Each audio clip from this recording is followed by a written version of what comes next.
Après plus de 100 heures derrière les fourneaux, elle vient enfin prendre un peu d'air devant ce public de folie, prêt à immortaliser ce moment. Ces Haïtiens, drapeau à la main, autour du cou ou sur la tête, viennent de toute la France pour encourager la chefline, une fierté nationale. Son fierté liée pour venir encourager un compatriote qui fait un bagage sérieux, parce que c'est souvent dommage moi ça.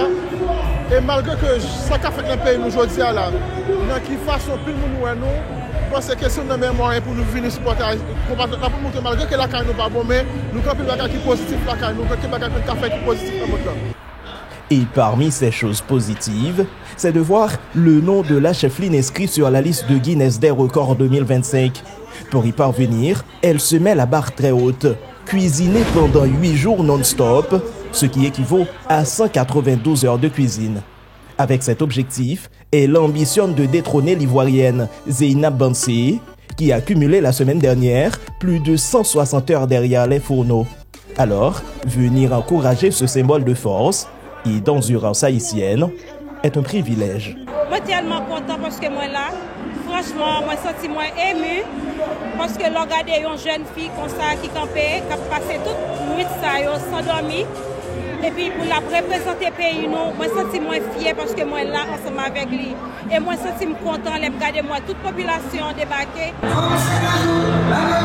En effet, une grande partie de la communauté haïtienne est mobilisée pour permettre à la chefline de surmonter cette épreuve exigeante, dans laquelle elle doit rester debout pendant toute la séance de cuisson, avec seulement 5 minutes de pause par heure et 2 heures de sommeil par 24 heures écoulées.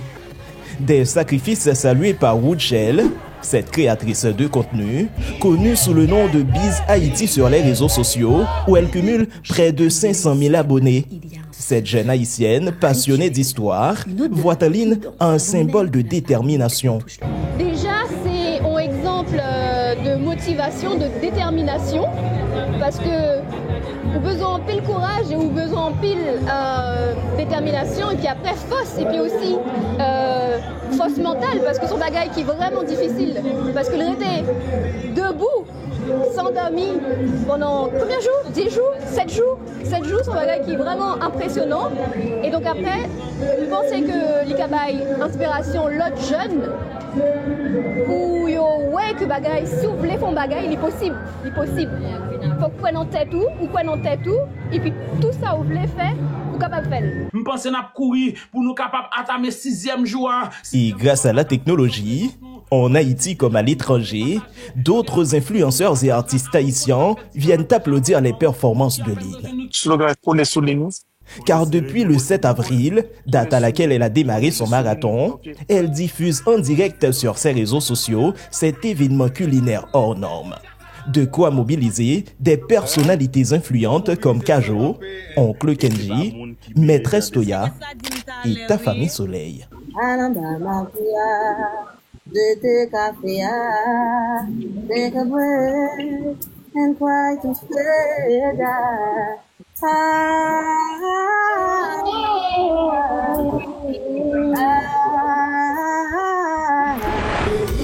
Parallèlement, à Saint-Denis, au nord de Paris, devant le restaurant où la chefline multiplie des plats emblématiques de la cuisine haïtienne, l'ambiance est à son paroxysme. Le jeune chanteur, Domek Bruce Lee et son équipe mettent le feu. C'est vraiment bon, parce que Lynn a commencé à porter la lumière en pile bagaille.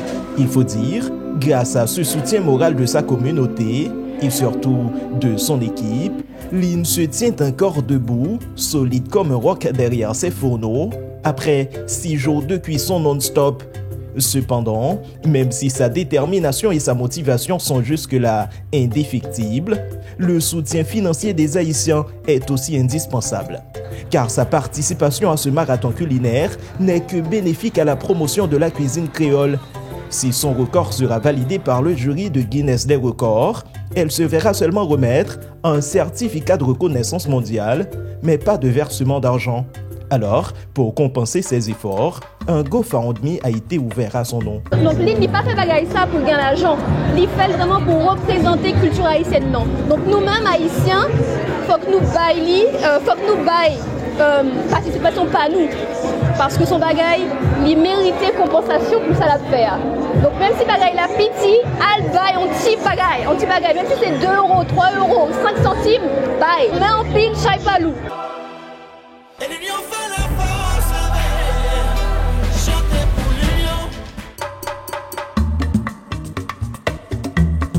On se doit pas manger calalou, ensemble, nous pas la valasse que nous sommes haïtiens. So, ça qui prouve que l'espoir pour le pays. So, Haïti, quand elle est là, il va perdre grand peu l'espoir. On va continuer à croire que ça qui est bon, puis nous fait la force. Tellement souffrir, c'est quoi quand chef Lynn, on fatigue pas privé trop loin pour ta but don't give up the fight. Merci à Fabiola. Les victoires vont Merci Erika. juste pour décision.